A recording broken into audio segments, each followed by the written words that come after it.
All right. Good morning, everybody. Hello, Pumelele. How are you? Hello, Baba. How are you? He I'm was good, trying thank you. I'm not going to be as grumpy as I was with you last week. I'm so sorry. I was having the worst day ever, but I mean it happens. Poor you. Poor you. You had to deal with like that version of me. Ugh. It wasn't so bad. Don't worry about it. No. And so, How's it going? and what has changed? What's making you feel so much better this week? Well, first of all, I don't feel sick, so that makes a huge difference. You don't realize like how much your health is a thing until you don't feel great, and then suddenly that's all you can think about. I mean, it's an obvious thing, and we all know it, but when you're going through it, you don't realize it. Like, I'm so grateful. I'm so grateful to not feel shit. It's like it's the best feeling in the world, and like I've been back at gym this week, and I've been eating right again, and I've been getting into my routine. I've been answering every email. Just kind of you have to. It's all up to you. Like you can blame circumstances and whatever else, but if you've got a bad attitude, then it's your fault, and no one's going to improve that situation except you, right? So, the other day at the office, and You many start laughing. crazy conversations happen at our office. Like and Yeah. intense conversations. There's a whole lot of people who do all sorts of different things that share the space, and there's always these intense conversations. And about a week and a half ago, we had a conversation about stoicism, like being a Oh yeah. stoic. Yes. Now, in my mind, the idea of being a stoic is epitomized in the one um and it's really is just an image in my head of Caesar's wife stabbing her thigh. Oh, That story, yeah. right? Was it Calpurnia? Yeah. Calpurnia Mm. stabbing her thigh. And it's like, this is my one image. And I didn't realize until we then went into a Wikipedia hole about Oh yeah. about stoicism and what it's about, which is actually not as hard. It's actually a version of being a realist. Which and that's what I think you were caught up in, the everything being crazy because your head hurts, and so because your head hurts, Yeah. everything sucks. Yeah. And we all get into that. I mean, we'll talk about that SA happiness index just now because Yeah. that's a horrible thing to come to a realization on. But I also we can't help it. No matter how hard we try and how good we think we are at processing stuff. I mean, we're just apes. I mean, I'm just an ape, and I was an ape having a tough day. And when you're an ape that's having a hard day, then everything's against you, and you feel sorry for yourself, and you just want to quit doing everything. Um, you don't take stock of all the good shit that's happening. You just focused on the bad, and it happens to all of us. So it's not like But I think it's not South Africans, we are particularly good at being that way. like, I think if there were Olympic games, we would win gold every time. yeah. Well, We're, heaven knows there aren't. I mean, it's not like we have a shortage of things to blame, our troubles on. There are definitely things going around, right? This is true. This is true. But it's not, I think as South Africans, everything is like particularly egregious for us. It's just like the inflation is, and there's inflation problems all over the Yeah, world. Like, definitely. Well, Carl says, Gareth, I prefer it when you're grumpy. You're being all chipper. That's so 3 weeks ago. Ugh, some people you can't please. Apparently, Mark Zuckerberg is having another kid, according to Congo Chris. That's I scary. More lizards. Tracy says, like I said last week, just because you're having a bad day doesn't mean you're having a bad life. That's true. And then someone said earlier, this is a very, very true thing. Kapamba said, a healthy man wants 1,000 things. A sickly man just wants one thing. That's so true. So true. So can we talk about this happiness index thing? Because it doesn't really fit into the burning platform, but it's something worth looking at. and you actually found the survey It about was, how. and it's a UJ survey. A couple of newspapers Mm, kind of picked it up as well. They have this thing where they do a happiness survey, and mhm. one of the things, so obviously South Africans, because of everything kind of adding up, we're, and this is the one that I love the most about it, we're also grumpy right now. Not only are we unhappy Oh, me too. Add about me. They this, probably they oh, probably they probably surveyed me. They surveyed me last week, and it skewed the whole system. we're also like it says we're also grumpy. It says it's Oh, one of the things that more South Africans are feeling than any other kind of um mm. state of mind, which is shame, man. So we should call No. it the grumpiness index. We shouldn't call it the happiness index. We should call it the Yeah, grumpiness. And definitely. the other feeling that South Africans described themselves as having is disgust. Oh, Just disgust. Wow. yeah, like it's Oof. disgusting. I think so. I do think that it's those two feelings Mm. actually um do kind of fit into the burning platform today, and it'll be interesting to have that conversation later. But a couple of months ago, I told you guys about the book I was reading, The Happiest People on Earth, like about Nigeria. Remember? Yeah, you mentioned it, but you didn't go into any detail. Yeah, and again, that was also based on a happiness index that was done in Nigeria years ago that found that Yeah, Nigerians are actually very happy people, even with all of the mayhem. Because Nigeria does have much more mayhem than we have, right? Much more right. mayhem than we have. Oh, by Their mayhem far. is I so mean, bad just just just traffic is so bad, right?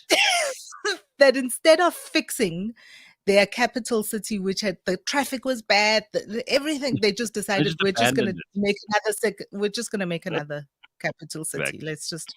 We're Right. gonna give up on this thing. We're just gonna let's start again somewhere else. And that new city is also just as bad, has become just as bad because all of the Mm, problems that existed in the first city are now in the second city. But those right. two things, like, right? And I was wondering if even for our listeners, if they share the same sentiment that they're currently feeling grumpy and disgusted. Yeah. I don't know about disgusted. I mean, like, I am disgusted. I mean, I was talking earlier this week about just how messy everything looks. I drove to a meeting yesterday, and the the highway, just on the sides of the highway, there's like just weeds and plastic bags and crap. This is the highway, the main artery between our capital city and the biggest commercial city in South Africa. I mean, if there's any piece of road that we should be able to keep reasonably tidy, it would be this one, right? But Mhm. they just, there's no way. You could just see people have given up. So, where we would pay our taxes before, and then you'd see a little bit of improvement here or there, or you'd see a new road somewhere, and you do still if you look hard enough, but you really have to look hard. It's just like people have kind of settled in, and you can even see with this ESCOM thing, like people have settled into a malaise. So we have almost become like a grumpy version of those Nigerians because we've kind of given up, and now we're thinking, okay, well, a lot of people are saying, well, I'm just going to move to the Western Cape, for example. We know the semigration's a big thing, right? And Yes. and the only provincial government, and I said this on the show yesterday, where you don't have to. Oh, I'm hearing myself. Sorry, I was just hearing an echo. The only provincial government, whether you like them or not, you don't have to be a DA supporter or vote for the DA, but you've got to admit, like, things are working better there than in any other province. And nobody likes to be told that they are shit in 8 out of 9 provinces, because that's really what the situation is. But anybody who can is making a move with their money, with their families, with their households, with everything, their businesses, to that province. It's like, you don't see any migration from Florida to Cuba, but you see a lot of migration from Cuba to Florida. So that's all you need to know. People don't want to go from South Korea to North Korea. They want to go from North Korea to South Korea. Where people move, where they decide this is where I want my family to be, they are making the most profound political statement of all. They're like, I want to live there because it is run better. The system is freer. It allows me to be myself, to be happier, to exist in a. I mean, even all these Nigerians who are so happy who come to South Africa because they don't want to be in Nigeria. You know, we are a place that other people in this continent want to be a part of because they see more opportunity here. They see, even though it's going to be really tough. I mean, we were talking just last week about the xenophobia, you know, and you must understand, for people to decide, I'm going to put up with xenophobia, with violence, with hatred, with all kinds of really terrible things because I'm so desperate to start again in a place where I feel I have more opportunity. That's what South Africa represents to so many people in this continent. That's what the Western Cape represents to so many people in this country. That's what America represents to South America. I mean, they're dealing at the moment with this incredible situation. I don't know if you've been paying attention to this whole Martha's Vineyard thing. Have you? My God. Martha's Vineyard thing is the I've got to say, wildest thing I have this ever. There's so much wildness about the that entire concept. It's so it's like amazing, right? So obviously what the Democrats have done is they've created all these sanctuary cities. Like, these are cities where migrants are welcome, you know, like wherever you bring us, you're tired, you're hungry, all of that stuff. And people have got lawn signs out on, you know, on their lawn in Chicago or in Washington, D.C., or in any of these very blue cities, blue meaning Democrat. And they're saying, come, we welcome you. Immigration's not a problem. We are very friendly to immigrants. We love immigrants. It's only those evil Republicans who don't like the immigrants. You know, Texas obviously is dealing with a huge influx of people across the border. The border's just, it's like our border at the moment. It's just open. You just walk over. You know, they've got the Rio Grande River, and people are just wading across there on ropes and things, and then spending time under a bridge before they get dispatched somewhere else. So what's brilliant about this situation is that Governor Ron DeSantis of Florida, who I think is a better candidate for the Republicans than Trump could ever be, because he's smart. It's not all about him. And he's just pulled this absolute brilliant political move, because what he's done is he's taken a whole bunch of illegal immigrants to Florida and he's put them on air-conditioned planes with like a meal and a cheers, enjoy, because these people expect to be like put in some, you know, immigrant camp essentially, but they'd rather do that than be in Venezuela. This is how it goes. So he puts them on these planes and he sends them to where? To Martha's Vineyard, which is like the playground of the rich and the famous and the politically connected. Martha's Vineyard is like it's like, in South Africa, what could you compare it to? Like maybe Hermanus or St. Francis, but obviously it's much, you know, much bigger and much better. And people have these, you know, these hundreds of acres of estate, like on the coast, and these beautiful old homes and boats. And it's like it's a paradise, but obviously it's a small community and there are no poor people in Martha's Vineyard. It's like Saint-Tropez, you know, in France. There are no poor people there. And Ron DeSantis is landing these planes of migrants in Martha's Vineyard. And now all these left-wing Democrats are like, oh, when we said we wanted immigrants, we didn't mean here.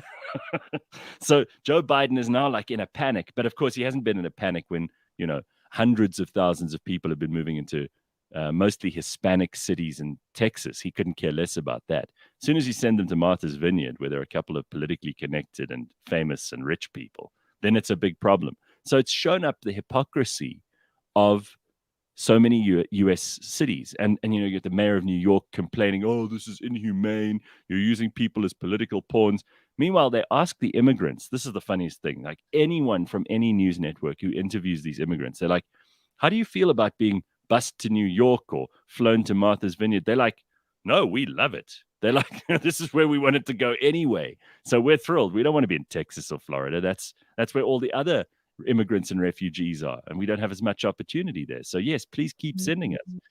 And the Dems just have no answer to this. So they're complaining like stuck pigs because this guy has caught them with their pants down and forced them to actually come to terms with their own policies. And they don't like it.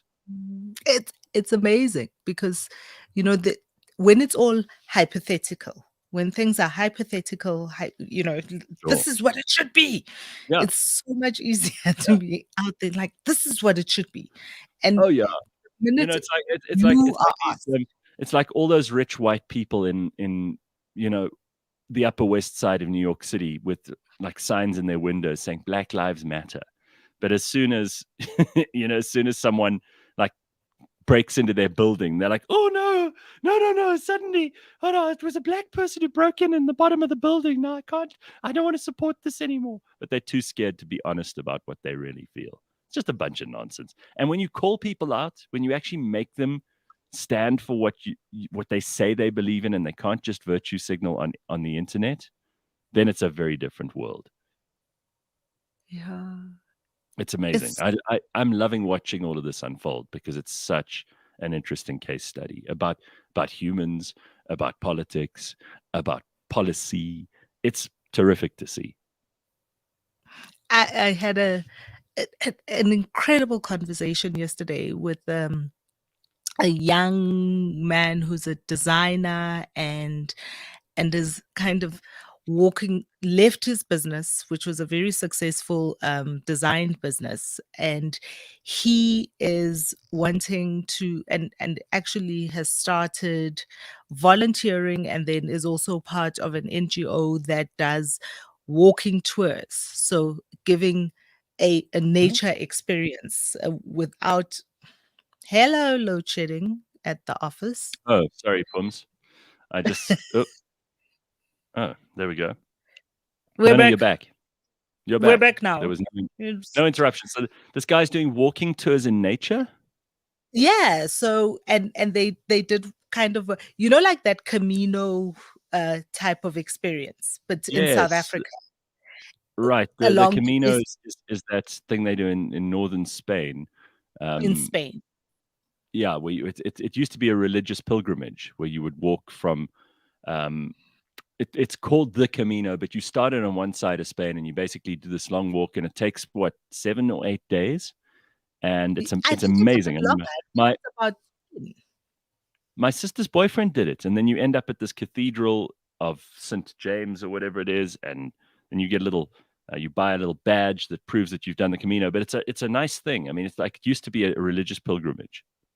And it's about connecting with nature and connecting with yourself and the Yes, people around you, and it's probably like a guided meditation hike sure. Yeah. as well.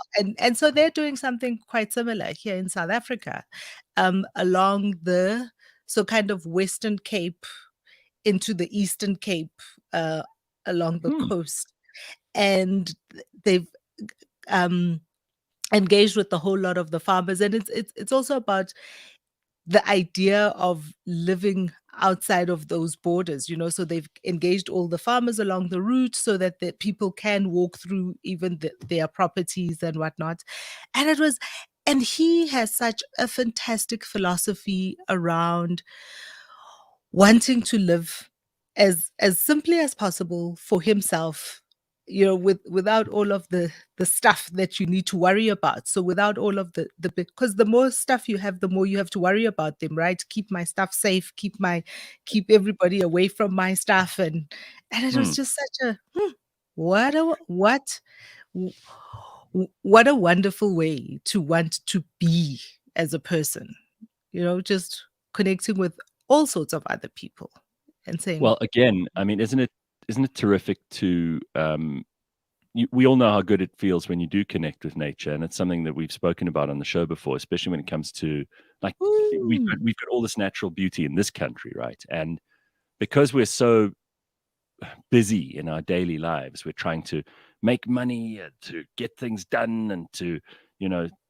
to make a difference in some small way, and to deliver whatever it is, services and products, and we get caught up in this stuff, and then obviously load shedding and all that stuff gets in our way too, and we forget like outside it is beautiful, especially now. I mean, this is the best time to be outside, and ooh." it's not too hot, it's not like sweaty sweltering summer, and the rains haven't started yet, so It's beautiful. It's green, and like there's a little bit of a coolness in the breeze in the evenings and in the mornings, but it's just so magnificent. Flowers in full bloom, birds chirping. It's really the best time to be around in South Africa, and this is the best time. This country shows off. It puts on its best outfits now in spring. And I think about that. And Ben also had me listening to a podcast. He sent me something because he also said I was being grumpy, and he sent me a podcast to listen to. And I'll find it and I'll share it with you later. But basically, he said, well, this podcast was all about like how you create, because the activity of creation is, I've often said this on the show, it's the thing that brings us close to our divinity. You know, the moment you're creating something, you're essentially mimicking God. And if you believe in God, then that is the closest you come to divinity, is the moment you're creating something. It's when you're doing something that is making something out of nothing. That's what makes you feel good. But this podcast was all about basic economics and how you create value in the economy. And that sounds boring as hell. So I wasn't terribly keen in listening to this. But please say that. I will send it to you. But the one part that caught my ear, and I've only listened to maybe a quarter of it so far, and I'll let you know how the rest of it goes before I tell you it's good. But this one thing that stuck out for me is this guy said, you've got to live within your means. He said the most unhappy people are people who've upgraded their life too much, too quickly. Right. So we all have a fantasy of like, we want to live these amazing lives, right? We want to be able to go on a holiday whenever. We want to be able to buy that thing that we saw in the shops. We want to be able to just on a whim decide, I'm going to do this or do that. He said, real freedom is the most valuable thing you will ever have. The most valuable. He said the whole reason people want to be rich is so they can have freedom. That's all. Never the other way around. No one will ever swap freedom for money. Like if I said to you, Pums, I will give you 8 to 10 times your salary that you are paying yourself now in your business, which is probably small because I know I pay myself a shit salary because that's what you do when you're the boss, right? Let me just say to you, okay, Pumi, I'm going to give you 200,000 Rand a month, which in South Africa is a big salary, big salary. But you have to go into a financial institution every day, and you have to sit in a cubicle, and you have to number crunch, and you have to do all the things that you don't enjoy and that you're not good at and that you're not particularly thrilled to do, but you have to do that. And I'll give you all of this money, but you have no freedom. There's no way you'd accept that, even for that amount of money. Even though it would solve so many of your problems, you'd pay so many of your bills off. And this guy was saying freedom is the thing that you prize the most, whether you're aware of it or not. Like the ability, the only reason that really rich people have supposedly better lives than the rest of us is because they've managed to acquire enough wealth so that they're not slaving every day. They're not like forced to do shit they don't want to do. Everybody has to do a few things that they don't want to do, but the people who are the happiest are the ones who have the most control over their life.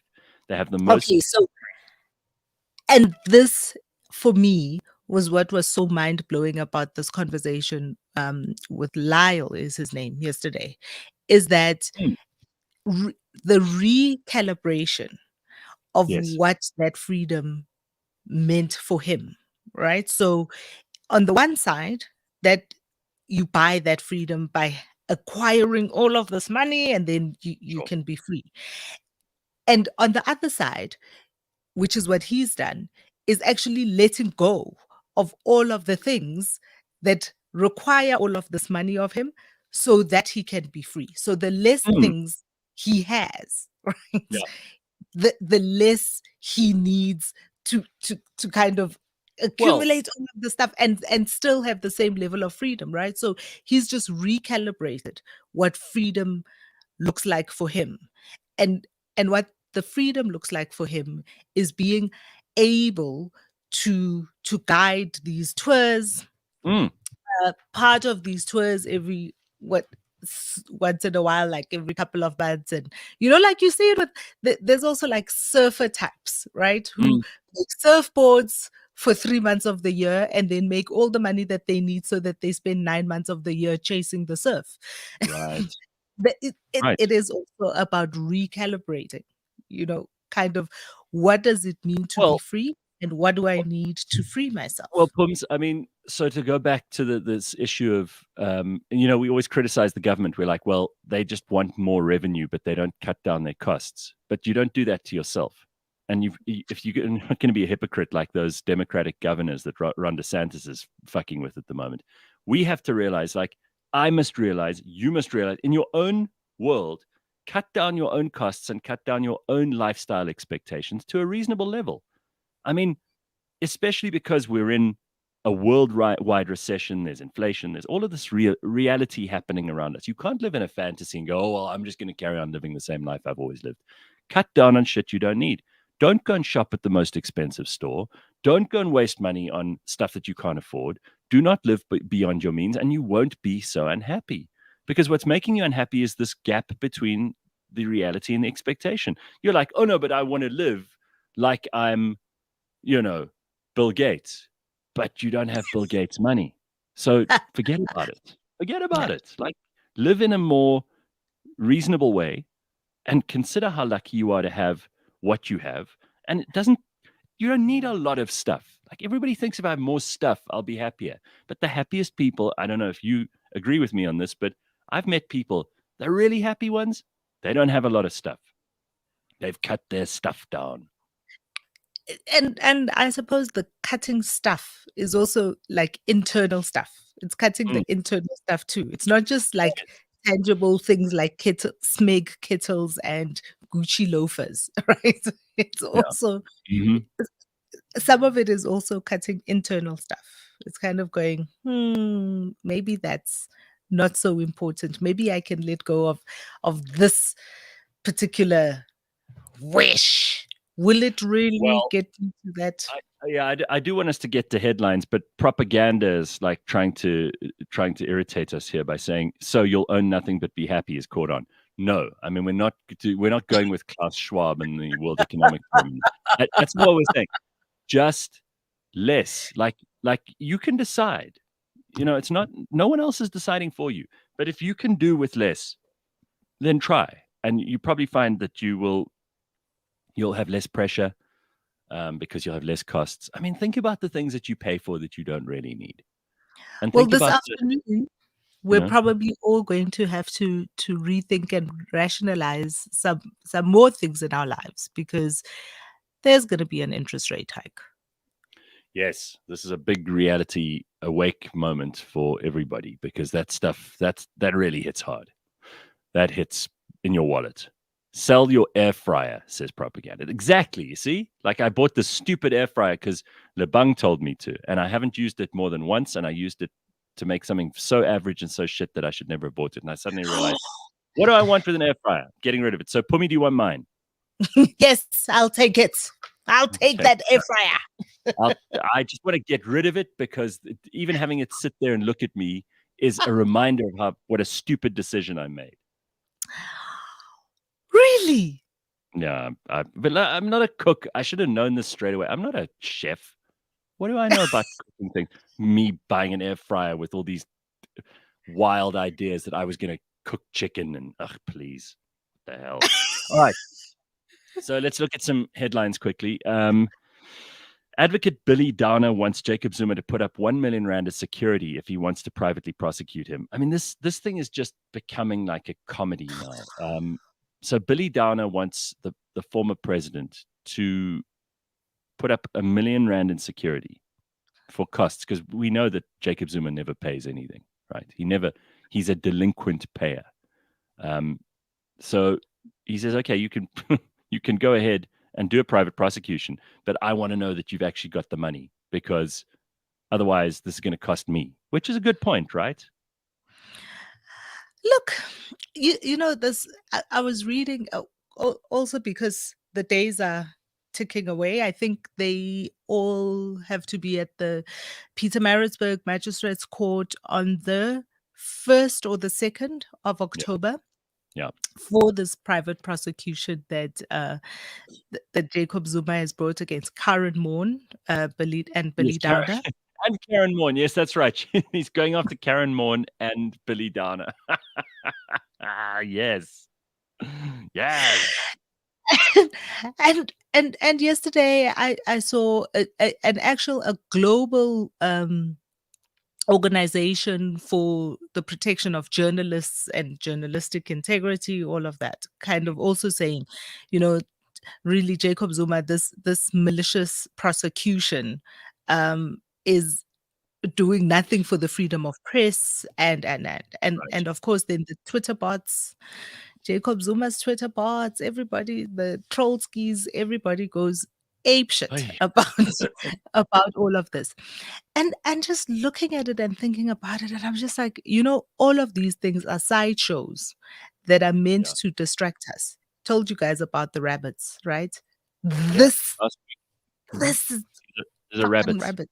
It's a rabbit. Hmm? It's a rabbit that's just, and the rabbit dogs are out distracting us from what we should be looking at, worrying about, holding accountable. And it's just, one more thing that the old man is using to avoid his day in court. Yeah, and of course he's claiming he just wants his day in court, because we know this is what politicians do. They distract you. They go, look over here, pay no attention to what I'm doing over here. And that's exactly what he's doing now. So, surprise, surprise. You're right, Pums. You see, propaganda, you had to apologize. Oh dear, apologies for mentioning air fryers, because look what's happened. Everything now is about air fryers. Congo Chris says, oh no, hang on, here Air it is. fryers are a rabbit too, y'all.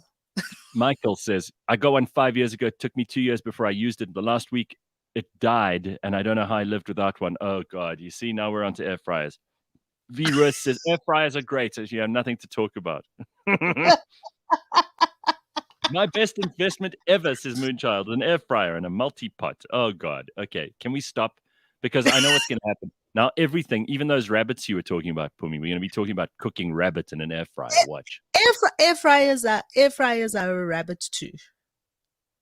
Stop it. Let's just stop. All right. So I'm not going to carry on with that story, because we don't know what's going to happen there, but we know Billy Downer, Karen Morn versus Jacob Zuma. It's going to be a nice sideshow to what's happening.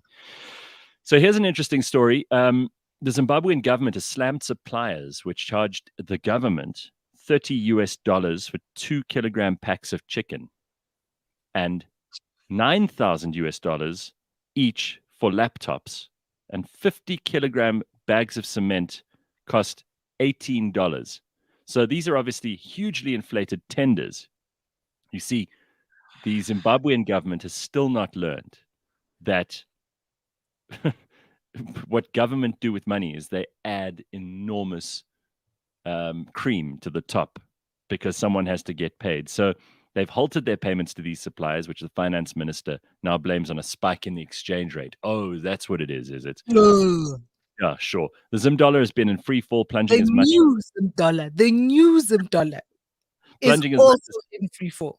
850 Zimbabwean dollars to the US dollar just last month in the streets of Harare, where it traded in multiples above the official exchange rate. The street exchange rate is used by businesses to determine prices, and it's contrary to government's directive that they should only use the official exchange rate. See, these guys still think they can make a rule and people will stick to it. What's that number 850? I actually think I saw something 2 days ago about 950. Listen. That's also when I realized that there's actually a new Zim dollar. Yeah, there's a new one, because they had to remember the last one. There were like 17 trillion Zim dollars to the rand. Remember, you could use it. It was cheaper. It was cheaper than toilet paper, and people were like, you'd have to take a wheelbarrow full of Zim dollars at one point into the local shop just to buy cooking oil and stuff. Anyway, so government suppliers who fell over each other to secure contracts, according to sources, used contracts with prices benchmarked against speculative parallel market exchanges, some as high as 2,000 of the new Zim dollars to $1 US. So it's just a free-for-all. And this is what happens when an economy is centrally managed badly. And we know about central management of anything is going to be a disaster. But when your basic market economics, supply and demand, are not allowed to operate freely, this is what happens. I'm surprised that they're surprised. So more trouble in Zim among a bunch of really dumb people who just have not learned a single lesson about basic economics. And you know what? Take a leaf out of that book, South African government ministers, and particularly our treasury, because we don't want you to make the same stupid mistakes and then it ends up costing us, because that's all that happens. You make mistakes, you experiment, you fuck around, you make policies, we pay. Not on. The recent bout of power cuts is seeing mobile users taking to social media to vent their anger against MTN and Vodacom. Now, I don't know why people are angry with them. It's not their fault that Eskom can't do their jobs, but the mobile giants are taking strain as power cuts hit cell towers, causing network disruptions. What did you think was going to happen? Both operators say they have between 70 million customers between them. Vodacom says protracted power outages prevent batteries from fully recharging. It says there may only be intermittent service in certain areas. Vodacom spent more than 2 billion rand on batteries in the last 2 years. 2 billion rand on batteries in the last 2 years. MTN says it's deployed over 2,000 generators to counter the impact of higher stages of power cuts. The mobile operators say that the efficiency of batteries greatly decreases once the country passes stage 4. So what did you guys think was going to happen? Again, it all flows from Cyril and his government. They couldn't manage Eskom. Eskom can't manage itself. As a result, everybody else has to try and make other plans. But when there's intermittent power, it doesn't matter how many plans you've put in place. You know this if you've run your own business, if you've got a generator. I mean, we have a generator at our office where Pumi is now. But Pums, Which is why I'm here. our desk blew up the other day because the power surge that came on when the power came back destroyed the equipment. So who do you think covers that cost? Eskom? Huh. Please. SARS? No. No. So you see, this is what Although happens. I have no sympathy for the likes of the Vodacoms and MTNs. They make so much money. They make Well, so much money. but because we need them so much. And then people get trust with them when So they then can't they must supply a provide us. service. They must provide the service. They must do what needs to be done to provide the service instead of paying super bonuses like we saw First Rand do last week. First Rand can do what it wants with its money, especially if it's made a lot. Look at how well the banks are doing in this country because they've really run a clever game. I'm just because they say that again, Gareth. They've run a very clever game. They charge service fees that are far too high, and they've managed their own money extremely well. The average South African is desperate to pay their bills, and they need the bank's help. But you know what they also did do? What they also did do is they essentially got bailouts from the government during COVID. Remember that all those banks got COVID funds that they needed to distribute, and they've done very little to distribute those COVID funds, Right. charged interest on it, and that because how can you in a contracting economy create super profits if it's not an accounting profit and this is where the government bailouts and then pay yourselves super dividends, which says to me and that they're not reinvesting and they have no ideas as to how to use that money to grow that business, and similarly have a SARS that proudly says that they have had a bumper collection year in a contracting economy.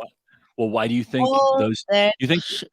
You think those two things have happened by mistake at the same time? You think there isn't a relationship between the two? You don't think that the banks do exactly what SARS want them to do? In return, SARS turns a blind eye to the bank's profits. Absolutely, and all I'm saying is that level of collusion. And guess who gets screwed? Between the government and business is bad for the people. Very bad for the people. I don't disagree. I don't disagree. Listen, if you have legitimate profits because you run a really good business, and God alone knows these cell phone networks, they have scalped us all over the last, 20 years. We know that. Remember when they used to charge R2.50 an SMS? Do you remember that? Yeah. Do you remember when what they used to charge for data? We don't think about it now, but data is still expensive, but it used to be even more expensive. Do you remember? I had to go to Parliament once. Little old me, little old me had to go to Parliament to try and explain to the communications minister why she should make data cheaper and more accessible and force these networks to do this. So I'm on your side. But you cannot deny that we need these people. And I saw a headline, and it might just be, propaganda from the networks for all we know. But I saw a headline about how the next people to be affected are going to be the mobile networks in terms of having huge outages and massive downtime, and it's already happening. But imagine how screwed we'll be then. Imagine if you can't use your phone, you don't have data, you don't have a network to connect to for like 2 days at a time. Imagine what that'll do to business. That will ruin all of it because so many businesses are dependent on that communication in order to do business. I think if even government can't do that. I mean, the only place that important decisions are made these days is on ANC WhatsApp groups. Right? So think about that. It's a big worry. What else should I talk to you about here? A lack of originality and a failure to produce stars sinks idols. Now, I honestly have not watched the show for a long time, so I think Dory's putting this in just to make me laugh. But television music reality show Idols South Africa is slowly losing its popularity among the viewers. This is according to the latest viewership ratings. Released by the South African Research Broadcast Council, the August numbers show that Idols has dropped compared to July. In July, it clocked 743,000 viewers. In August, it's only 661,000, and it's dropping like a stone. Okay, well, surprise, surprise, right? I mean, popular social commentator and TV blog owner Tinus Ferreira says, I've noticed that the show has been losing viewership since last year. It's because some people stopped watching the show when Somizi left. They've never returned. What is happening with Idols happened with American Idols. American Idols took a break for a few years because it was losing numbers when it started. It was the most watched show, and they returned looking more revived. It's time to consider taking a break with SA Idols. And another TV expert, Bongani Mahlangu, believes that removing Randall Abrams as one of the judges contributed to the popularity numbers dwindling. Who are the new judges? I mean, if they've got rid of Somizi and Randall, who they still got? who are the judges? No one can tell me who the judges are on this show. Gareth. I asked here on this show the other day. I don't know who the judges are. Do you know? I'm not the target audience. I stopped watching Idols, many South African Idols and American Idols many years ago. In fact, I remember it is the year that Adam Lambert did not win Idols that I stopped watching Idols. Okay. Well, it's a long time. Someone tell me who these judges are. I'd really love to know because clearly they've completely lost their way. If they got rid of Randall and Somizi. I mean, I remember when we had 1 year where we had more votes for the final of Idols than we did in that year's national election. No. Yes. That was when I was on 6 to 7 years ago, 6, 7, maybe 8 years ago, when it was at its peak. There were more votes cast for the winner of Idols than there were for all the political parties in the national election. And who won Idols that year? Do you remember? Oh, no, of course I don't remember. I don't even know who won. I can't name one winner of Idols while I was a judge. I promise you. I can't. No. You were right there, helping shape this person's career, and you don't remember that. No, but that's right. No, you know TV. Come on, you're not that naive. The winner of Idols is a cameo appearance for that year. The show is not about the winner. The show is not even about the judges. It's just a formula. That's all. But I mean, the judges help because they're your regular returning crew. They're your regular returning cast. So we had a good thing going. We had a nice bunch of people who knew what they were talking about. We had expertise. We had personality. We had people like Unati and Somizi and Randall and me, and it was fun. And you could tell it was fun, but you could also tell we knew what we were talking about. And people got to have a relationship with us. I mean, that's one of the reasons I kept doing it. And now, clearly, I mean, I don't know who's judging this thing. I think they've lost their way. They thought they could just put anyone on and it would work. The formula would just work. Clearly not. So I know Dory only put that story in to irritate me. So I'm just going to pretend I didn't see it and we can move on. One last thing. Oh, by the way, someone says in the comments here, G-Star, did you see Rob Hersov's latest speech? He drops major truth bombs. What a legend. Yeah, he was at the Biz News conference last week or the week before.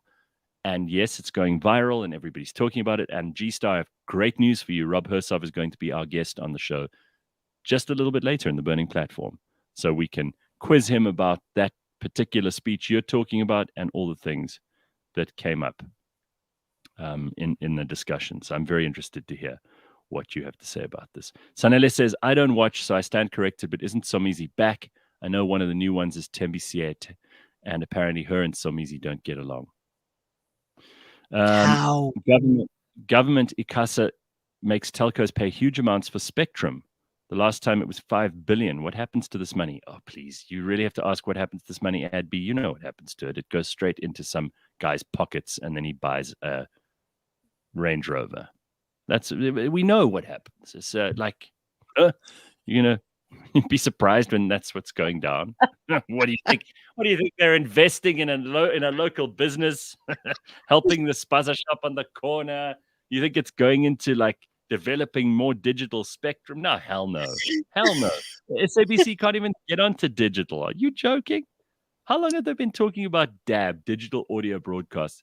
Do you remember when Faith Mutambi was the minister?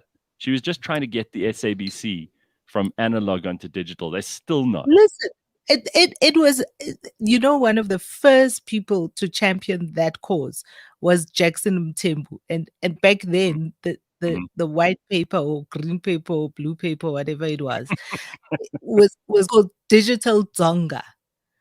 Uh-huh. Digital Zonga. That's what it was called. And it was my God. all those. I mean, Jackson Mthembu is dead and in the ground, and still here we are. But shame, Jackson Mthembu. Remember him. Okay, lots of other good stuff we've got to get to. Let me just see if that last headline. That last headline is all right. I follow people who all these incredible NASA images that keep coming out, and that picture was. I'll show you the picture as well. I mean, it's a really cool pic from the James Webb Telescope. The recently launched Super Space Telescope, James Webb, has returned spectacular new imagery of the planet Neptune. The observatory's infrared instruments feature some details not seen since Voyager 2 flew past Neptune in 1989. These include the rings and dust bands that encircle the ice giant.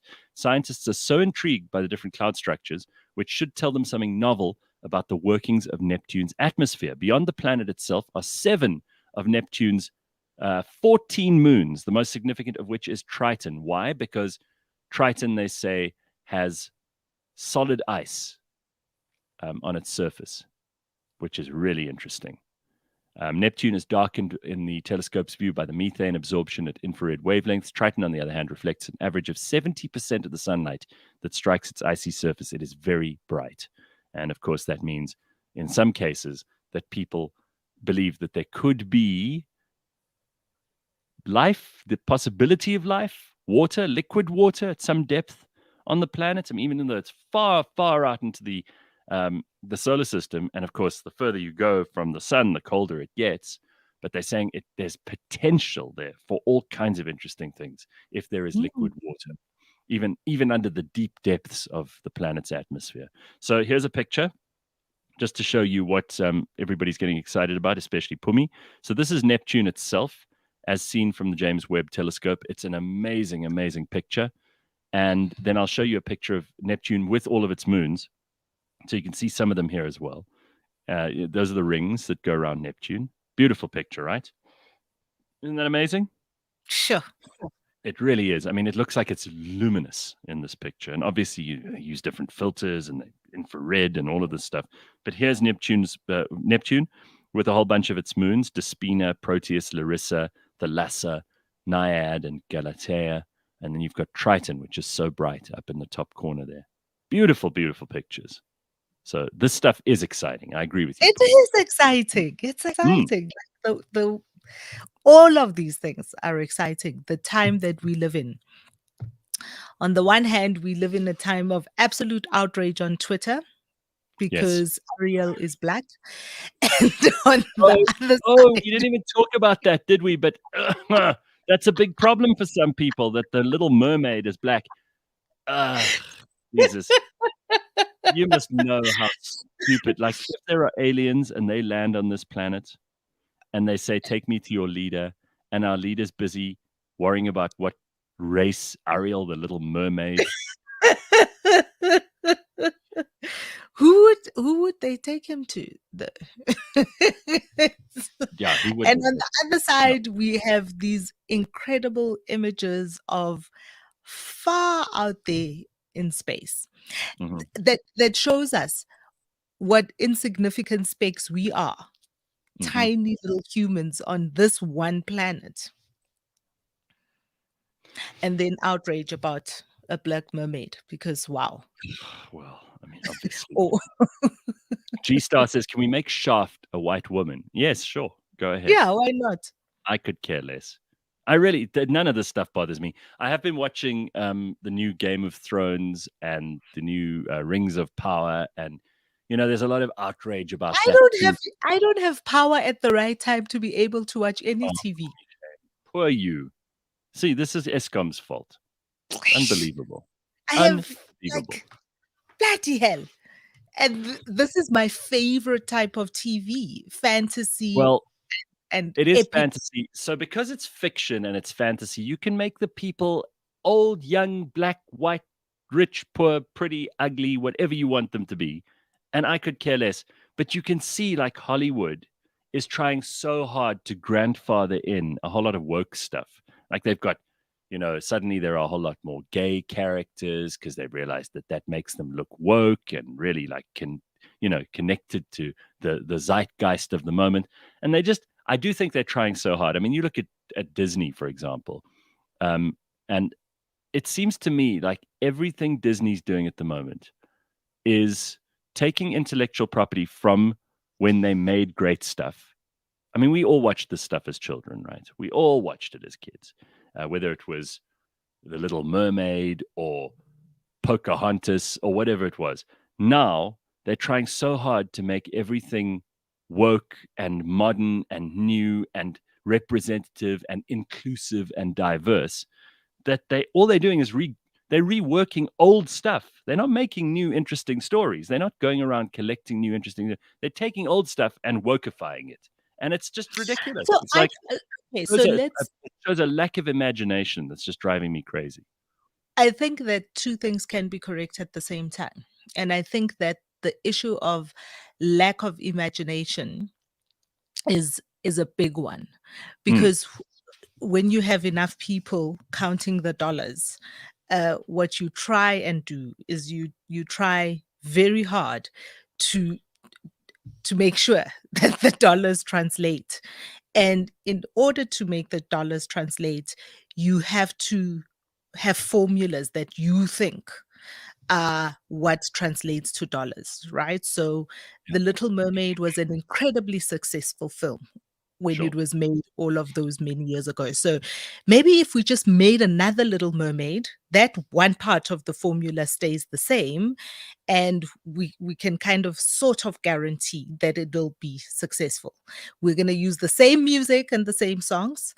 We're going to, so keep as much the same as possible, and then use data to tell us what are the other touch points that will give us the biggest audience possible. Fair So enough. that. But is it working? And the answer is no, because the people who do remember it from their own childhood are like, whoa, what happened to that? And the people who are looking at it now are going, I'm sure this has already been made. Like the Lion. Remember the Lion King? They did that terrible version. Well, it didn't make enough money. It never does, because you're rehashing something that has already been done and that was already fine when it was done. There was nothing wrong with it. Anyway, we're gonna get stuck on this. We got so many other things to get to, and it is 7:00. In fact, it's 2 minutes Oh my after. goodness, look at that. Yeah. So we got Rob Hersov waiting to join us this morning. He's live from Singapore today, which is going to be very exciting. We'll talk to him in just a moment or two. He's made huge waves again, made more enemies, said things he shouldn't have said, and we'll find out exactly how Rob is dealing with all of that and what's happened since he made that speech at the BizNews conference. All of that's on the way. Stick around, cliffcentral.com on this beautiful Thursday morning. This week on the Auto Trader podcast. We've done kind of a little bit of calculations with regards to how much it is now. So if you have a 45 litre tank, for instance, you're now saving about 151 Rand when you're filling up, which is quite substantial. If you are using 95, you're saving about 92 Rand. So, it starts to add up in the long term if you're filling up, let's say, 4 times a month. All the way, you're saving almost 400 Rand if you're using 95, and almost 600 Rand if you're using 93 or 45 litre. Obviously, the bigger the tank, the more saving you make. Catch us every Monday at 9 a.m. on YouTube and on autotrader.co.za.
Welcome to the Third Draft Podcast, the show where we interview.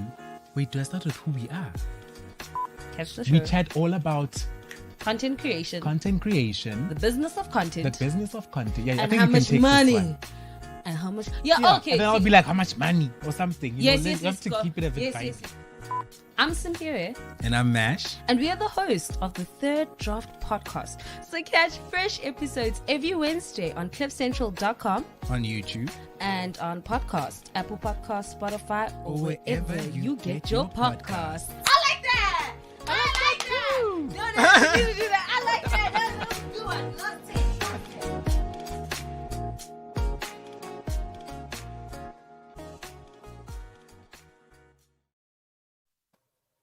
It is time for the Burning Platform. This is what we do on a Thursday morning. Get ourselves up to date with the most important things that are happening in our world. Also talk to people from all over the world who have interesting insights and have analyzed our situation and have come up with some interesting ideas, solutions, and perhaps just ways for us to understand and make sense of all the craziness that's happening in the world.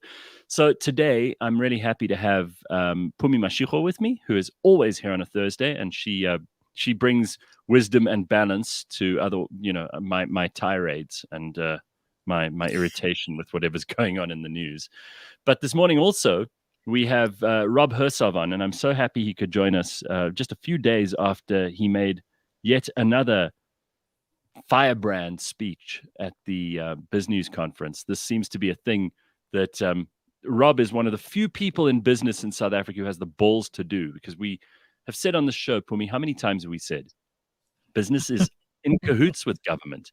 In so many ways, business is in bed with government. They enable government to misbehave and to steal and to pilfer and to pillage the way that they do. And very few people in business have actually stood up and said, actually, you guys need to account for yourselves.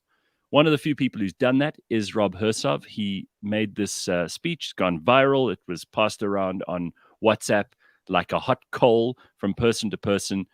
People who I didn't even think had an interest in politics or the economy or anything else were sending me this video, and it's not long. It's a it's a couple of minutes, and in it, Rob covers a huge amount of ground, and I think he speaks for a huge number of South Africans who are just fed up. Whether you're politically on the same side as Rob or not, whether you're in the position that he's in, it doesn't matter. I think there's a lot there that has resonated with people, and that's why it's gone viral. We can always look at these things and go, oh, well, like Adrian Basson from News 24 is like, why is this stuff going viral? I'm not. Where? I'm meant to be the media guy. But you only go viral if you're saying things that are true and that resonate with people. And I think the last time Adrian Basson did that was probably 1997 or somewhere. So I'm glad that we've got Rob on this morning. And I know you've got lots of questions for him. I know we've got lots to unpack here. So Rob Hersov, how nice of you to join us all the way from Singapore. Good to see you. Thank you, Gareth. It's lovely to be here. How can I miss this opportunity to be on the Gareth Cliff Show? Well, you seem to choose opportunities sometimes which get you into huge trouble, Rob. You've gone again out of the frying pan into the fire. You were just starting to melt back into the business world and to do the right thing and kind of get all your stuff up and running and do the deals that you have to do to make stuff happen. And then you had to go and bloody open your mouth again. You fool. Why? Oh, I don't know. I don't feel like I'm doing anything that special. I mean, I'm telling it like it is. There was a movie in the 80s or 90s, which was, where this guy hung out of the window of his apartment in New York and was shouting, enough is enough. And I just feel like I'm that guy, but I shouldn't be the only one. I think a vast majority of the people in this country are feeling the same thing. And even though I've just said, Cyril, you're to blame, you're responsible, and he is, and the ANC cabinet, who are absolutely useless, name by name, we should go through them. I mean, they're just idiots. It shouldn't just be me, because if I didn't talk about the ANC and didn't talk about Cyril, and I said, enough is enough. We've had enough of load shedding. We've had enough of sewage being pumped into the ocean. We've had enough of potholes. We've had enough of waiting forever to get a visa that we are legitimately allowed to get. We've had enough of, and I can go on and on and on and on. Enough of, state-owned enterprises being bankrupted. We're enough of mafias getting in the way of efficiency in the state. If I presented it that way, you'd have 95% of the population saying, I agree. But the next step is clearly why. And the reason why is because the majority voted in the ANC government, and they've delivered us these idiots in the cabinet who have no interest in the country as a whole. So why do you think when you open your mouth, it creates such a disturbance? And why do you think that it goes viral? I mentioned earlier that I think it resonates with lots of people because you're also one of those people who understands what it's like on the inside of business. You know a lot of the people involved here. You've sat in rooms with senior politicians. You've sat in rooms with senior business people. You know what the corporate elite of South Africa look like. So why is it that you seem to have the impact that you have when people in the media who are writing editorials all the time don't seem to create anything more than a tiny little ripple, and you create this huge big splash? Why do you think that is? So someone I admire enormously, and a friend of mine, and I was at university with him, Mark Barnes, someone I really respect, wrote an article a few days ago, and I actually should have it. I should type it in and read you the first two lines. Can I just ask, is Mark Barnes not the guy who is supposed to fix the post office? I'm just saying. He went in there. He went in there and he said, I won't take a salary.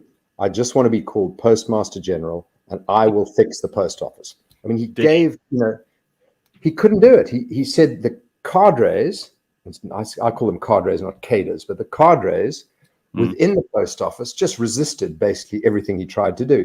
He put his career on the line. He didn't take any money, and he committed himself to fixing the post office. He said it was an impossible task because one level down, people would nod their heads, say they're going to do the job, not do the job. They'd fake invoices. They'd, restate affidavits. There's just the corruption that's been inserted into our economy and our lives by the ANC makes it impossible to fix. I interrupted you. You were saying about Mark before I interrupted you about the post office.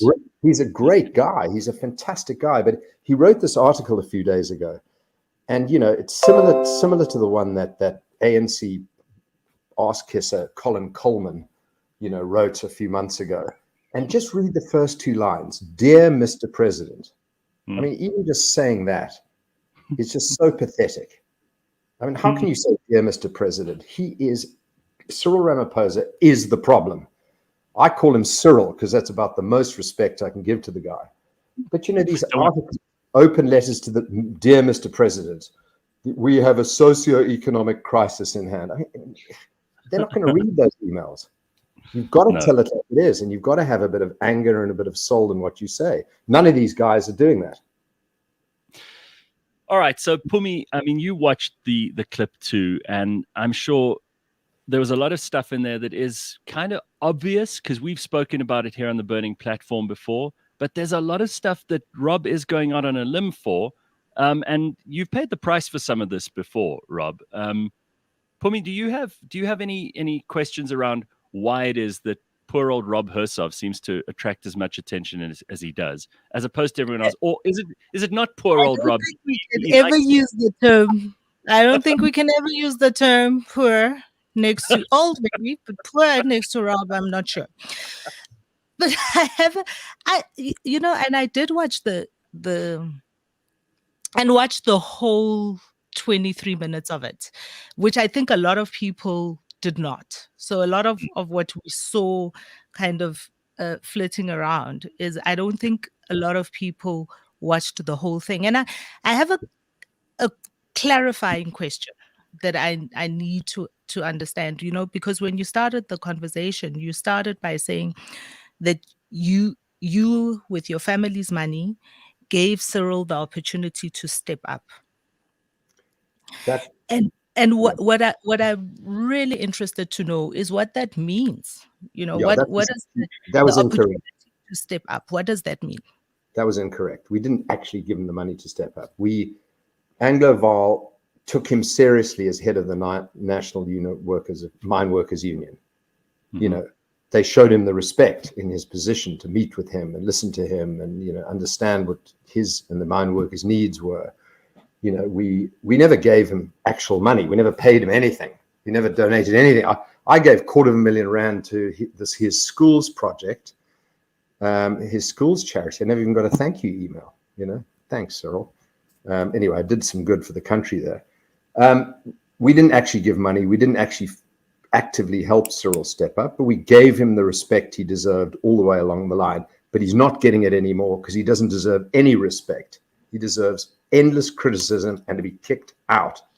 That's what he really deserves. I mean, well, because what it sounded like, the framing of what you said is, it sounded like, and we will never know who else were the donators in terms of allowing Cyril to ascend to become the president of the ANC and thereby the president of the country. But that's what it sounded like you were saying. Yeah, no, it's incorrect. Never happened. When Zuma was removed and Cyril was brought in, and they had that elective conference, I think Cyril actually lost that vote. Mrs. Nkosazana Dlamini-Zuma won. And the only reason Cyril actually managed at the very last minute to persuade that gangster, David Mabuza, to vote for him was because he paid him.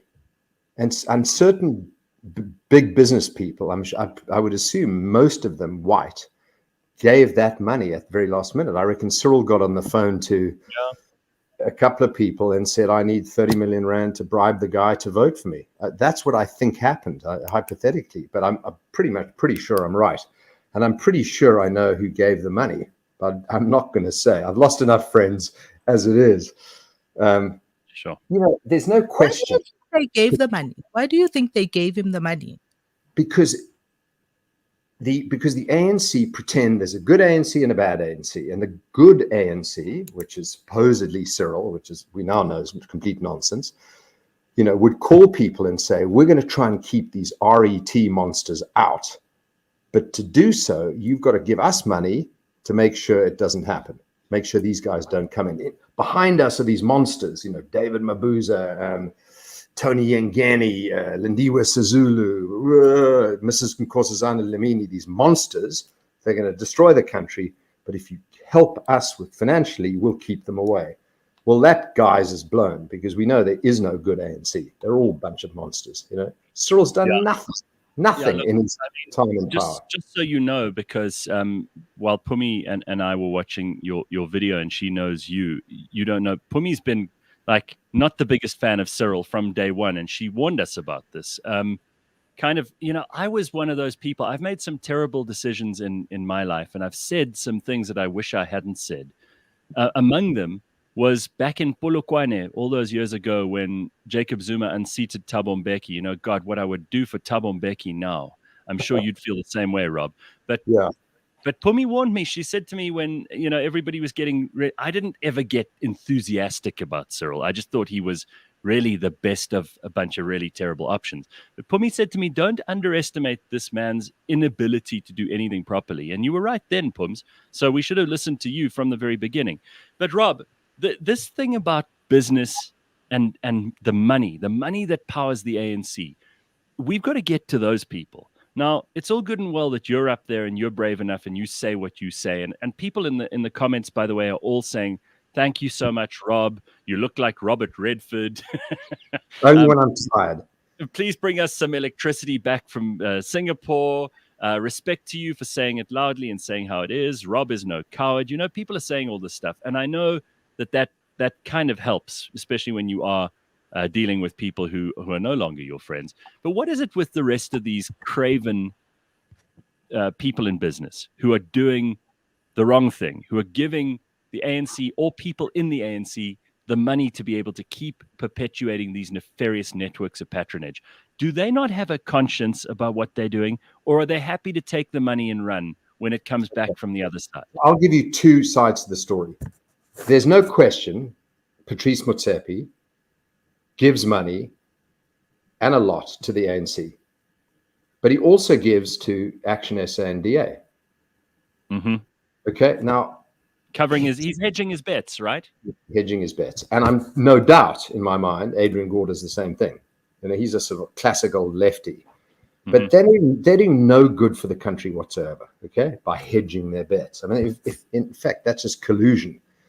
Adrian wants to win the NHI account, bankrupt the country, but Discovery will do very well. I mean, that's just, in my view. I mean, he's not evil, but he's very wrong. Adrian Gore's very wrong. Patrice Motsepe is very wrong. What they're doing is very wrong. But what's equally wrong are people who don't give any money at all to any of the political parties. We're not in politics. Business and politics must stay separate. Well, that's bullshit. I'm sorry, because patience is one thing, but you take patience for too long and it is cowardice. So we don't have a Harry Oppenheimer of this generation. Harry Oppenheimer stood up and berated the Nats, attacked the Nats, and publicly said, I'm funding the opposition and I'm standing behind the opposition. There are people that stand up and berate the ANC, but they don't go one step further and say, and I'm backing Action SA and DA. I just want to say that's quite a novel thing too. Only in the last 10 to 12 years have people had suddenly developed the balls and the spine to be able to criticize the ANC. And there's still people, especially in the media, who are loath to do it because they think it makes them uncool and it puts them in danger. And of course it does make them uncool. Besides that, but what you forget is that what business is in the business of doing is creating shareholder value, right? So it makes no sense for them to alienate one of the biggest spenders in our economy, right? Makes no sense for them to alienate that. No, I disagree. And that's okay. But I think that one of the things that we know for sure, and we've spoken about this, and I've told you guys about it, Gareth, about who pays for what and why the status quo remains, because we were just talking about it in the past hour. Just look at the SENS announcements of many of the businesses on our stock exchange in the past 2 weeks, and you will see that they're making super profits. The chaos works for them. Right? The chaos works for them, and that's why they are happy to fund the ANC, the DA, the EFF, and Action SA, because it works. let me give you one more element here. So before my speech, I was thinking, should I name names, lose more friends? Should I name names, lose? I've lost millions of dollars. That's a story I can't tell yet, but I'm going to tell in about 6 months' time when something's out of the way. But there are institutions that have stabbed me in the back heavily, and I'm going to name them, but give me to the end of the year. We need these people. Here's one thing you need to know. I called the CEO of one of our largest financial institutions in the country. And I won't name his name because I promised I wouldn't. And I said, help me here. Why is business not standing up? Why is the silence of the lambs? As the country nosedives, business is silent. And he said, Rob, we're not silent. We have these councils and these private meetings with Cyril and blah, blah, blah, where we're tough on him. And I said, yeah, but that doesn't help. The man in the street doesn't know about it. I don't even know about it. And he sent me these position papers that I've forgotten the name, BLSA or something like that, produces. And they're very hard-hitting, excellent position papers. I didn't even know they existed. Nor does the man in the street know, or woman in the street know they exist. No. So it doesn't look like business is doing anything, yeah? And then I had a careful look at the board of directors of some of the main companies in South Africa, okay? It's worth doing. And let's just take Standard Bank as an example. On the board of Standard Bank is a lady called Geraldine Fraser Moleketi. On the board. She was a senior member of government in a department that approved cadre deployment from 2005 to 2009. Go and have a look. And she sits on the board of Standard Bank. Now, there is someone that actively destroyed our country sitting on the board of one of our biggest financial institutions. It's disgusting. Yeah. And if you go company by company, you'll see these cadres, colluders, communists. I mean, how can a person be a communist in this day and age? It's moronic. Gwede, you listening to me? Yeah, of course. It's moronic. And these people sit on the boards of these companies. So for a CEO that relies on their salary and their options to feed their family and be successful, they've got sitting on their board these monsters who come from the ANC, are appointed by the Communist Party or whomever, and they're sitting there on the board. So it's very hard for these CEOs to stand up and take a stance. Now, Sim Shabalala did attack the grey listing, whatever it is, and say to the government, this can't happen. But that's very much in their sector. They need to go broader, and they need to more broader attack the government on their terrible policies and not just within their own narrow sectors. They got to stand up. Neil Froneman stands up. He's the one guy I can really point to. And Michel Leroux, Capitec. Well done them. And Johan Rupert did as well. But then, he got hammered in that one ambush of an interview, and he's been very quiet since then. Yeah, and who could blame these people if they've got more to lose than to gain? Why should they take it on the chin every time? I mean, ordinary South Africans are taking it on the chin every day. And Pumi and I talk about this when it comes to the petrol price, when it comes to inflation, when it comes to the fact that anyone who saved any money in South Africa in the last 20 years has got less now than they had when they started saving. And this is not an acceptable circumstance for anyone to find themselves in, especially for doing the right thing. And it does feel sometimes, Rob and Pumi, like the ordinary man is just being attacked on all sides. We see these huge profits that these companies make, and we think, well, hang on, that's our money. And we see the money that government pays to whoever and steals from whoever, and we know that that's our money too. I got attacked by a really nasty ad hominem attack on News 24 by some unemployed Hilton old boy. I'm not even going to mention his name. And it was a nasty, personal attack. You may have read it. And I got the right to respond, and I did. But I called my cousin's husband, knows this unemployed surfer, and called him and said, what the hell are you doing? Rob's trying to do the right thing for the country. Why do you do this nasty ad hominem attack on him? And the guy said, News 24 encouraged me to do it. Right. Now, what is that all about? What is that all about? Although, guys, we're still, imperfect as it is, still live in a constitutional democracy. What then is democracy, right? Democracy says that each and every individual has a right to make their decision about who they support with their vote and who they support with their money. So we may not like it. And as Churchill reminded us all those many years ago, that's the thing about democracy. It's imperfect. It's a terrible system of government, but Yeah, still better but than then, every but other then one tried. So where then, where then do we draw well, the line and say okay, so then the democracy doesn't work. People well, this mustn't make is the decision that they and make. Bums, what's ringing in my ears is always that line of "you get the government you deserve." Is this not the government that South Africa deserves? What kind of people are we? We think we in our ideal utopian idea of what South Africa should be. I don't know what kind of a country we see, and maybe we don't all see the same kind of country. But South Africans are a messy, undisciplined, lazy bunch generally, which is why people from any other country in Africa come here and work and will find work, first of all, and will create work for themselves. And we look at ourselves, and I look at South Africans in our little gated communities or in our townships or wherever. As long as we're okay here, we don't give a shit about what's happening out there.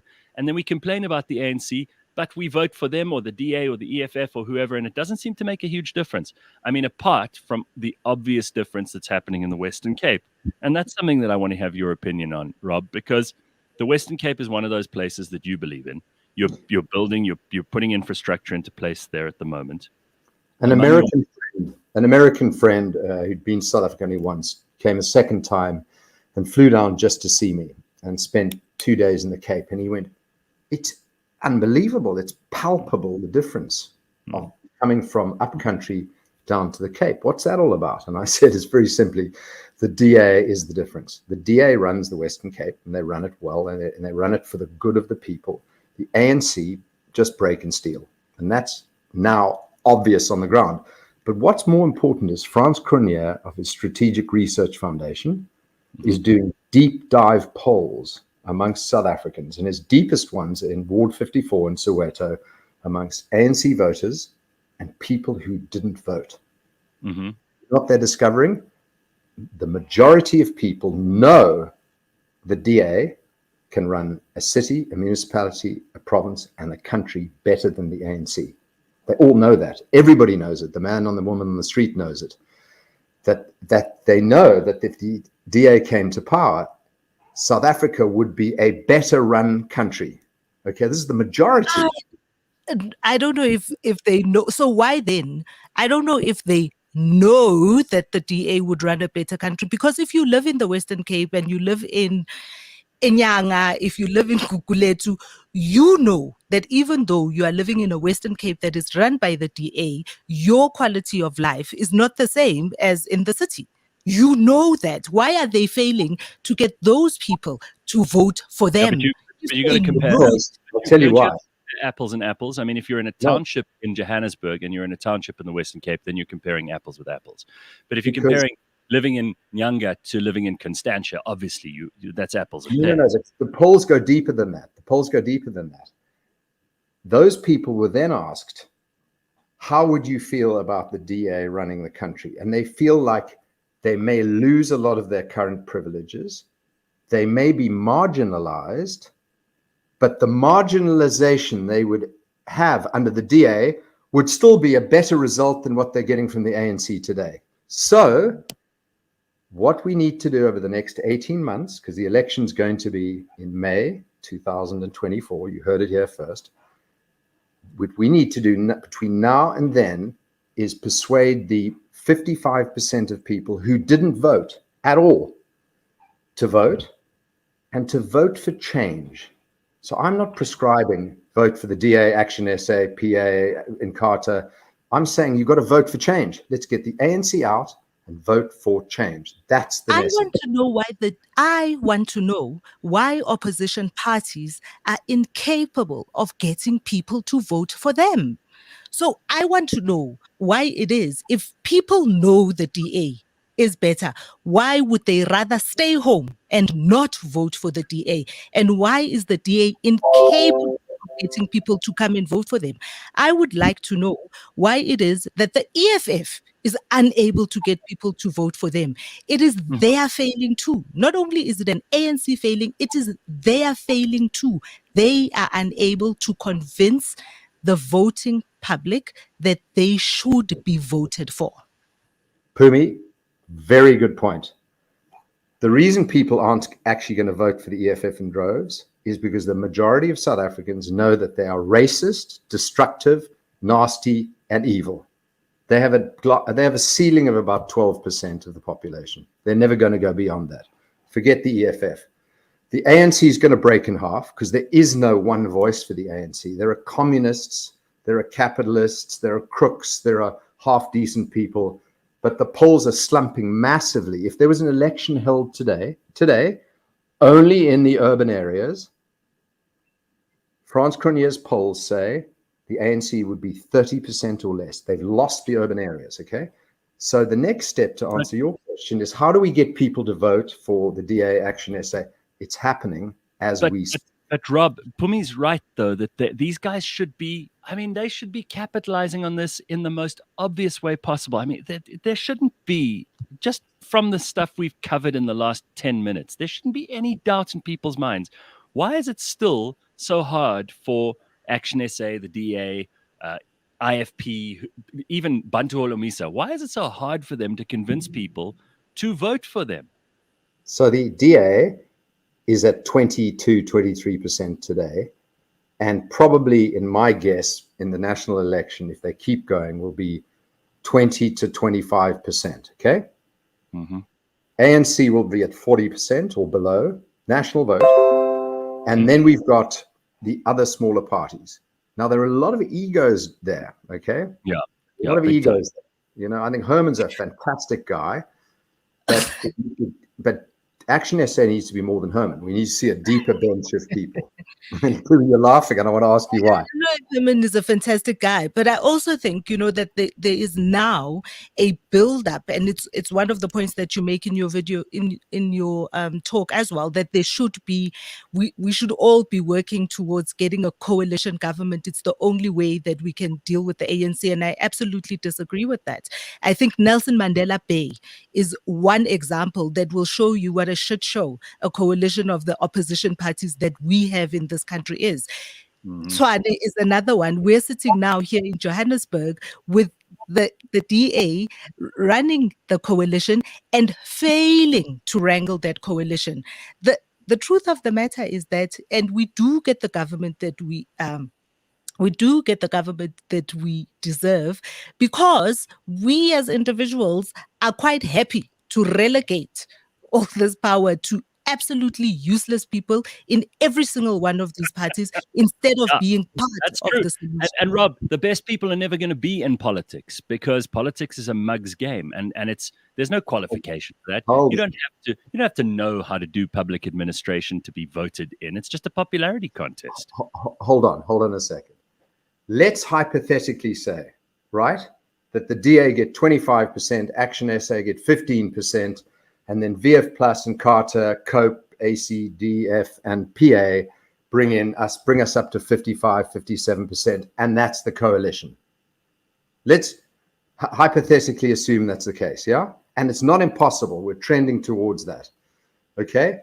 Think of the incredible people we could put on our cabinets that come from those parties or from civil society or from business. Imagine putting Mark Barnes in charge of SOEs. He knows exactly how to deal with it. There's some you couldn't deal with it at the post office, but he knows exactly how to deal with it. But he knows how to do it now. But I've got great people across the line. Rappeling in as head of education. South Africa has a deep bench of extraordinary people, and if we brought those people in each ministry, compare them to the idiots we've got today, the country will take off like a rocket. But why must we believe you? Why must we believe you, who starts out by saying, Cyril Ramaphosa used to be a great guy, and that's why we had Ramaphoria, is everybody was like, Cyril Ramaphosa knows how this thing is going to happen. Let's give him a chance. Let Cyril Ramaphosa. I didn't say he was a great guy, ever. I did say he was a better option than Zuma. and I've been proven wrong, and Pumi, you've been proven right. Worse, He's pathetic. He's a disaster. Okay, so here's a question for both of you, and let's be pragmatic for a second. We have a massive public wage bill. Okay, so this is never going to go away. No matter what government comes in, no one will win in this country if they come in with the idea that we're going to slice that public wage bill down to where it should be, because the public sector unions and pretty much every family that has a public servant in it has benefited enormously from this, year by year, unquestioned increase, salaries that are higher than the average salary comparison in the private sector. Surely this is something we need to address, because that is where a lot of our money is going. Who's going to have the balls? Who's going to have the temerity or the stupidity to suggest, we're going to slice the public wage bill in half? Because it's just not going to it makes you unelectable in this country. I will do it. And that's the first thing I'll do. At the moment, we have population growth exceeding economic growth, which means every single year we get poorer. Okay. Mm-hmm. What everyone's forgetting is they're all looking at, we mustn't cut costs. We mustn't cut costs. We're too scared. That's the first thing you do. You slice out half of the people in government. You reduce the number of cabinet ministries to 20 from 27. Right. And you cut massively. What happens at the same time, which everybody forgets, is economic growth takes off like a rocket. There's billions and billions of dollars waiting to come into this country the minute somebody says, I'm cutting cost, deregulating, and making the environment friendlier to investors. We will get economic growth of 5 to 10% for 10 years running. We'll be the fastest growing country in Africa overnight. And that economic growth provides us the money for the country to replace these idiots in government with very good and competent people and new businesses and funding existing businesses. There is money coming into this country. So it's not, there is money coming into this country. Okay. Foreign direct investment in the past quarter has grown. In 2022, we have more foreign direct investment than the UK. Let me just look it up here so that I can give you the number. Completely wrong. Pumi, you got your numbers completely wrong. Our foreign direct investment is 5% of what it should be. Most foreigners are just going, this country's a bunch of idiots. We're not investing. You're wrong. Who's investing? Like, I'm interested in that. Like, who would be putting money into this country right now besides like China? There's no one. I mean, the amount of money that would come here, and to Zimbabwe for that matter, if we got replaced these idiots in government with decent. So here's the Fitch. Enormous. Guys, can I just say, so here's Fitch's report of the past quarter here in South Africa, right? Where the foreign direct investment here in South Africa in Finch has grown by almost 22 billion US dollars. Fitch. This is not South African Treasury telling us this. This is not a number being made up by some minister. That's what they are telling us, is what it looks like. Tell me that report and tell me from what base it came from. What was it last year? What is it this year?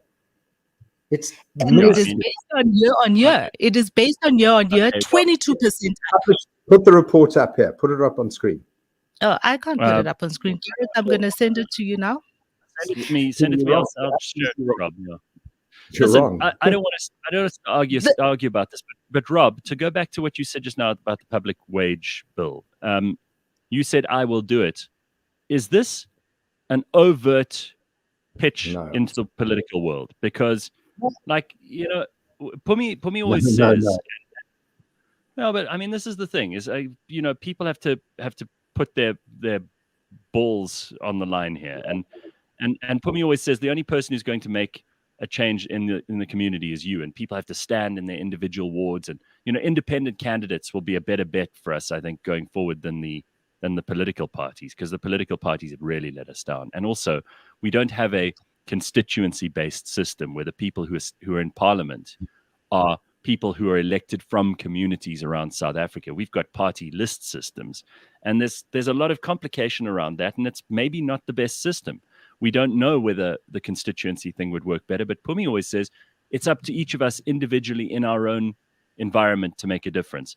If you're saying you would be the guy who would be bold enough to cut the public wage bill, does this mean you're going into politics? No, definitely not. The last thing I want to do is politics. I have very low respect for politicians and regulators and lawyers.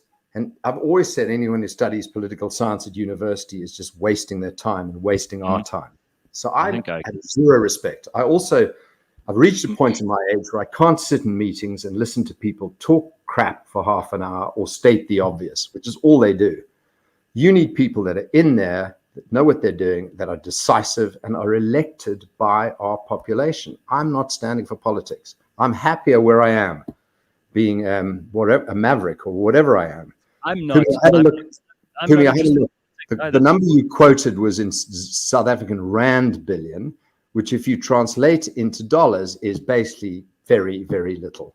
So, sorry, just to. All right. Okay. So guys, how about this? How about this then? Someone says here, what do we do about Eskom? And both of you can have a go at this, because this is the central issue in our economy at the moment. Everything is dependent on us being able to supply reliable electricity. Otherwise, everybody from the little caravan that makes boerewors rolls and mohodu to, the big corporate office building in Sandton that has 10,000 employees. Everyone is affected by this thing. What do we do there? It's so easy. Let private sector invest. Let us, broad private sector, invest, take the risk you can invest in coal-fired plants, in my view. You could do nuclear. You can do gas, fracking. We've got tons of shale gas under the Karoo. And renewable energy, why not? Keep going. But we need baseload power. Let the private sector solve the problem. We can do it in 2 seconds. But that muffin head, Gwede Mantashe, who's, 70 years old and a communist, how dumb do you have to be to be a communist in these days, calls for Eskom 2.0. They couldn't run Eskom 1.0. So the private sector can solve this overnight. Just deregulate and let us get going. And write off Eskom, which is basically run by the mafia anyway. So easy. Well, we heard there's some disturbing. Cyril Ramaphosa cuts his trip overseas short to come back and help on Eskom. He creates the problem. How does he come back to help Eskom? What is he going to plug in the toaster? He has no idea what he's doing. Okay, but we hear these reports of like how so much of what's going on in Eskom at the moment is sabotage. Do you believe in that? Pums, yes. What are your thoughts on this too? Because if Eskom is to be saved, we don't have a criminal justice system that's worth talking about. And God alone knows how many times the name Shamila Batoy has come up on this show. But we have not prosecuted anybody. If there's been anyone, it's like a sprinkling of herbs on the top of a soup that we've actually managed to get anyone into court, certainly not convicted. There are no people in prison uniforms at the moment who should be. This is where a lot of the trouble comes from. So if there is sabotage in Eskom, these people are getting away with it because there's no one who's going to come and get them. There's no one who's going to come and arrest them. Yeah. Can I go, Pumi? You go first? Sure. So Gayton McKenzie has offered himself to be head of Eskom. Why has he done it? Gayton has dealt with mafia and gangsters in his life. He spent 10 years in jail as a bank robber. He served his time. He was released on good behavior, and he has found redemption. Put him in as head of Eskom. He knows how to deal with mafia. He's not afraid. How can a white guy go in there and sort out mafia? You need someone who knows how gangsters, how badly they behave. Put him as head of Eskom, and he will sort out the mafia. But I'll give you one little example. There's the cable mafia, there's the coal mafia, and there's the diesel mafia. Every time Eskom kicks in load shedding, the demand for diesel goes through the roof. Find out who owns and controls the import of diesel, and you'll find out who benefits from load shedding. There's a mafia. What do you say, Pums? We don't need a mafia to solve Eskom. We need engineers. Like, we don't need a mafia to solve Eskom, we need engineers. And the reality is that we, between the board and the executives and wow, it was one of the things that I did want to talk about today is, and the people that are supposedly that get kind of relegated as these are the good guys. Where the hell is Pravin Gordhan? Right? Oh yes.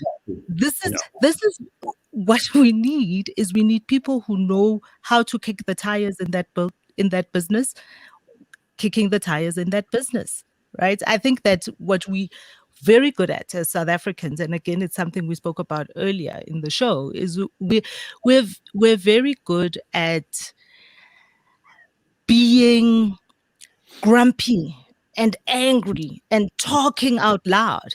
And when the time comes to act, where you have to do something, you stand up and be part of the solution. We don't want to do that, right? We don't want to take the risk of putting our money in, we don't want to take the risk of putting our money in the political parties that we believe in.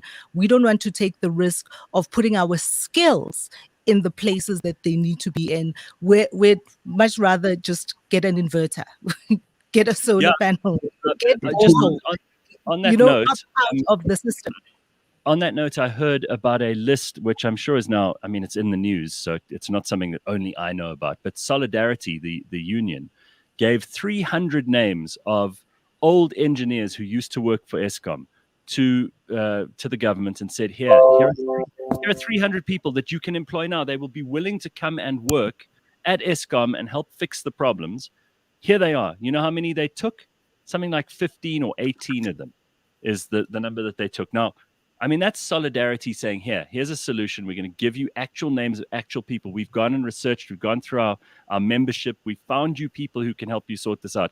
And government's determination, their actual will to change anything amounted to 15 to 18 people who, of course, are just like, again, it's showing. It's like, here's some performance stuff. It's not really going to make it. When you say, where are the engineers? They'll fix it. The government won't let us put the engineers back into Eskom. It's the government. And you're right. Where's Pravin Gordhan? He is pathetic beyond belief. I mean, he was in charge of the SOEs. I read an article today. They're going to write off SAA if this new deal doesn't go through. Write it off. Write off Eskom. By the way, look at the airlines today. You have FlySafair, Airlink, and Semair. They filled the gap quite happily, and they're operating quite effectively. You don't need SAA anymore. And SAA wasn't an airline. It was just an employment agency for the ANC and a way for them to steal money, like all the other SOEs. Get rid of them, privatize them, sell the SOEs. Let the private sector back to save South Africa. Well, okay, so we got the parastatal. I completely agree with you two. You know how I feel about Pravin Gordhan, Pumi. I mean, I think that guy has managed to skate through, and he's managed to maintain this bizarre reputation, even in the media, of being one of the fix-it guys when he has been part of the problem from day one. And I said on the show on yesterday morning, I think it was, that Cyril too has got this veneer of like respectability, and it's largely thanks to the media. I have to say, it's the media. Well, I mean, listen, he's still, people always go, well, better Cyril than Didi Mabuza. That's what people say. So he manages to skate through just like Pravin Gordhan. But it is amazing to me how many people have been in government for 22 years and have done nothing good and yet maintain their job in government. If you were in a business that Pumi runs or that Rob Hersov runs and you did a bad job for even a month, I don't think you'd last very long. These guys have done 20-something years, and they still maintain their positions and their respectability and their titles and their blue light brigades. So I think one of the things that we as South Africans, all South Africans need, including yourself, Rob, is to be brave enough to understand that what we are looking at right now is not where the solution is. To be brave enough to take a different stance that says maybe our answer is not in the IFP or the EFF or the PA or maybe our answer is in a completely new and different way of organizing our politics and who those people are, and not be scared into thinking that a new person, a new party, a new perspective is what is going to change this country. I don't think that a coalition of the inept is going to do it. But Pumi, you're saying this and you're not giving us the answer, which is what everyone else is doing. I'm sorry to criticize you, but it's, you're being the critic and not the man in the arena. So maybe let me give you an idea. We have an election in 2024, whether we like it or not. We've got to get everyone to try and get everyone out to vote. We've got to get the ANC out, and we've got to vote for change. Okay, we have no option. We have to do that. But maybe what you're talking about is a whole new world, and I am building that. There's a thing called a DAO, a decentralized autonomous organization based on blockchain. There's a whole new currency in cryptocurrency being developed. And there's an NFT, which is a digital certificate of ownership. Okay, now I'm not sure anyone's following me, but I hope you are. But all three of these things are based on the blockchain technology, which is going to change our world. What if we founded a new South Africa on the blockchain based on 15 principles, which I've written, done, they're ready to go, and you signed up for it? And let's say we got 65% of the voting population to join this new country. And we just issued our own visas, issued our own passports, issued our own currency, and we just ignored this bunch of morons in government and got on with building a proper, decent society where we pay the goodness forward, look after each other, look after the people that need help, and do the right thing. It's a So whole... you are going into politics, and you are the president of this hypothetical new world. In the metaverse, yes. I'll have an avatar. Maybe I'm called the Chief, which is my nickname.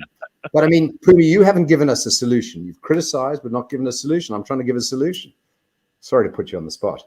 No, it is you're definitely not putting me on the spot. And I have said all year this year that there is a seismic shift coming in politics in South Africa in the next 20 months. And when it does, and which is what I have always been a proponent of, is we as South Africans have to be brave. We have to be brave, and we have to see it differently from what it is there. It is not going to come from the past. And we're not going to get to talk about it today, but Gareth, I don't know if you got an invite from your friend Mututsi, was it? From One South Africa, but I certainly didn't get an invite to Musi Maimane's new party launch that's happening this Saturday. We have they wouldn't have invited me. You know how well they I get along with Musi like oil and water.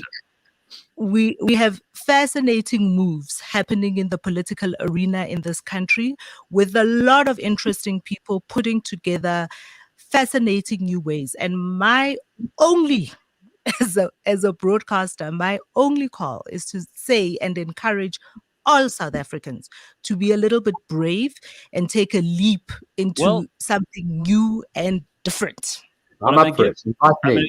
I'm going to give Rob the last word on this because he's our guest this morning. But I think Pumi, what I like about both of you is that you both are brave, and you both have put your money where your mouth is, and you have gone and you've created a business, and Rob, you've really spent a lot of time thinking about this stuff. You've stuck your neck out, which in this country can have enormous costs. Pumi, I know you've done the same. You do it every week on this show. You are brave people. But again, I mean, the passion that either of you seems to have inside of you doesn't always integrate perfectly. And this kind of goes to your point, Pumi, about how coalitions might not work out as well as we hope they will, because there are egos, there are different points of view, brave people, and there are a lot of brave people in this country. Unfortunately, not enough of them in politics, but there are brave people in this country. The problem is they don't always agree. And that's evidenced by what you two are saying this morning. I mean, you both are brave people, but you don't agree on everything. So this is what happens, is you end up in a bit of a stalemate some of the time. This is politics, is why you two aren't in politics. And if you were, you'd be butting heads 24/7, right? Seems obvious to me. All right, Rob, you get the last word. What do you want to tell people? What do you want to say to ordinary South Africans about what the future holds? A lot of people very depressed at the moment. Pumi and I started this show this morning talking about this happiness index that UJ has just put out about how people are grumpier and more despondent than they've ever been. What would you like to say to South Africans? You're a positive guy. Give us some of your insight. Tell us why we should still believe in this place. South Africa will take off like a rocket with foreign direct investment, with internal investment, with incredible human capital that exists in this country. If we get rid of the ANC, if people who didn't vote register and vote for change. That's all I'm saying. Vote for change. Get these guys out. And whether Pumi likes it or not, a messy coalition is going to be 100 times better than these idiots running the country right now. Okay, there's some stuff to think about. Rob, I knew you would set fire to the comments section, which you have done. I knew that you and Pumi would have some serious disagreements, which you have both had. And I'm delighted to have hosted you both on the show this morning. Pums, you've got another week next week to say your say, and I'm sure you will. And we'll have more guests for us to disagree with and some to agree with. But Rob, it's always good to have you on. Sharing notes about the event on Saturday because we weren't invited. Yeah. Well, I don't want to be invited to anything Musi does. I don't really believe in him. Rob, thanks so much, man. Nice to have you on. And bring us some of the electricity from Singapore, if you don't mind. Just put it in your bag on the way. Everything works well here. Damn right it does. But don't say that like Helen Ziller did, or you'll be in trouble. All right, cheers. There's Rob Hersov, everybody. Always good to have him on. And, again, like half the comments agree with him, half the comments do not. But at least people are thinking, and we're all in this boat. We've got to make it sail. We can't make it sink. Good stuff. Realistic and not grumpy. Yeah, let's be realistic, not grumpy. I like it. Pumi Mashigo, we will see you next week. Thank you for putting up with my grumpiness last week. I will endeavor to be better this week, and we will see everybody tomorrow, 6 a.m. bright and early. Have an excellent day, everybody. Cheers. Bye-bye.